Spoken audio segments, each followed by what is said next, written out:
दोस्तों, इंग्लिश शब्दों का स्पेलिंग लिखना उतना ही आसान है जितनी आसानी से आप अपना नाम इंग्लिश में लिख लेते हैं। दोस्तों, इंग्लिश में कहावत है, practice makes a man perfect, यानी कि आप अभ्यास से महेंद्र सिंह धोनी बन सकते हैं। नहीं समझे? अभ्यास से आप योग्य और काबिल बन सकते हैं। हेलो दोस्तों, मैं सूरज कुमार रांची झारखंड से मेरे यूट्यूब चैनल स्पेलिंग मास्टर में आपका स्वागत है। दोस्तों, इंग्लिश शब्दों का स्पेलिंग लिखना उतना ही आसान है जितनी आसानी से आप अपना नाम इंग्लिश में लिख लेते हैं। शब्द छोटे हों या बड़े, इससे कोई फ़र्क नहीं पड़ता है। इंग्लिश के डिफ़िकल्ट शब्दों का स्पेलिंग लिखना बहुत ही सरल और आसान है। कैसे? चलिए मैं आपको सिखाता हूँ। दोस्तों, इसके लिए मैंने कुछ शब्द लिए हैं। पहला है एम्बिशस, दूसरा है कॉशस, तीसरा है इन्फेक्शस। दोस्तों, आप सभी देख रहे होंगे कि इन सभी शब्दों के अंत में शस शब्द आया है। तो दोस्तों, इंग्लिश में शस के लिए आपको याद रखना है कि TIOUS लिखा जाता है।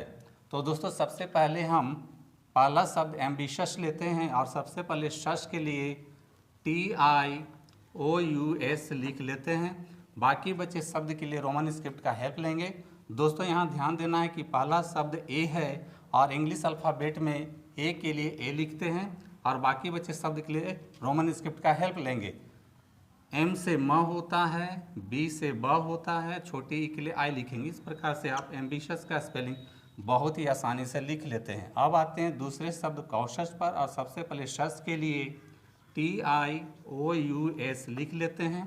बाकी बचे शब्द के लिए रोमन स्क्रिप्ट का हेल्प लेंगे। सी से क होता है और औ की मात्रा के लिए रोमन स्क्रिप्ट में AU होता है। इस प्रकार से आप कॉशस का भी स्पेलिंग लिख लेते हैं।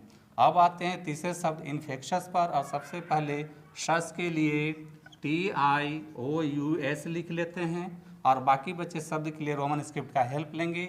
छोटी ई के लिए रोमन स्क्रिप्ट में आई होता है, एन से न होता है, एफ से फ होता है, ए की मात्रा के लिए ई लिखेंगे और सी से का होता है। इस प्रकार से आप इन्फेक्शस का भी स्पेलिंग बहुत ही आसानी से लिख लेते हैं। अब आते हैं दोस्तों दूसरे कॉलम में। यहाँ भी आपको दिख रहा होगा कि कुछ शब्द लिया गया है जिसमें पहला शब्द विशस, दूसरा है ऑस्पिशस, तीसरा है प्रेशस। दोस्तों, आप इस कॉलम में भी देख रहे हैं कि सभी शब्दों के अंत में शस आया है। तो दोस्तों, ऐसे शब्दों के लिए यहाँ पर शस के लिए CIOUS लिखा जाता है। तो दोस्तों, सबसे पहले हम पहला शब्द विशस को लेते हैं और शस के लिए CIOUS लिख लेते हैं। बाकी बचे शब्द के लिए रोमन स्क्रिप्ट का हेल्प लेंगे। वी से व होता है, छोटी ई के लिए आई लिखेंगे। इस प्रकार से आप विशस का स्पेलिंग लिख लेते हैं। अब आते हैं दूसरे शब्द ऑस्पिशस पर और सबसे पहले शस के लिए CIOUS लिख लेते हैं और बाकी बचे शब्द के लिए रोमन स्क्रिप्ट का हेल्प लेंगे। औ के लिए AU लिखेंगे और एस से स होता है, पी से प होता है, छोटी ई के लिए आई लिखेंगे। इस प्रकार से आप ऑस्पिशस का भी स्पेलिंग बहुत ही आसानी से लिख लेते हैं। अब आते हैं तीसरे शब्द प्रेशस पर और सबसे पहले शस के लिए CIOUS लिख लेते हैं। बाकी बचे शब्द के लिए रोमन स्क्रिप्ट का हेल्प लेंगे। पी से प होता है, आर से र होता है, ए की मात्रा के लिए ई लिखेंगे। इस प्रकार से आप प्रेशस का भी स्पेलिंग बहुत ही आसानी से लिख लेते हैं। तो दोस्तों, आप देख रहे हैं कि शस के लिए इंग्लिश में दो शब्द हैं। पहला है TIOUS और दूसरा है CIOUS। दोस्तों, TIOUS और CIOUS से बने शब्दों का स्पेलिंग विस्तार से सीखने और समझने के लिए आप मेरे चैनल स्पेलिंग मास्टर में TIOUS और CIOUS वाले वीडियोस देख सकते हैं। तो दोस्तों, देखा आपने, इंग्लिश स्पेलिंग लिखना है बहुत आसान।